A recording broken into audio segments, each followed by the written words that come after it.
Today we're at a local hardware store and we're going to show you the items you want to pick up to make your installation as easy as possible.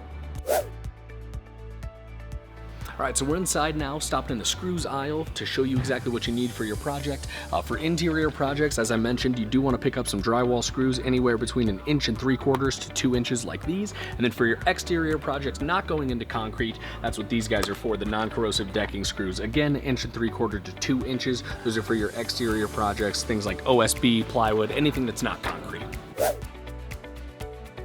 Alright, so next step we've got our Loctite PL3X Premium. That is our construction adhesive here. You want to apply this to the back of the panels, usually in an S pattern, to make sure you get that tight seal between our panels and the wall. Also on the way, we did pick up a chalk line. Referencing my tip from earlier, you want to use a chalk line to level rather than leveling with the floor. The reason for that, again, being by the time you get to your top of your project, you just want to make sure that you got everything even, nice and level, and all set. Alright, whether you're doing an interior or exterior project, you're in luck. All of your screws are basically in the same place. So for exterior concrete projects, we're going to pick up these Tapcon screws. So these are pretty nice because you pre-drill your hole, obviously, and then they're actually self-threading. So all you got to do is use a high-impact drill, drive it into that hole, and you don't need any extra fasteners. You're all set.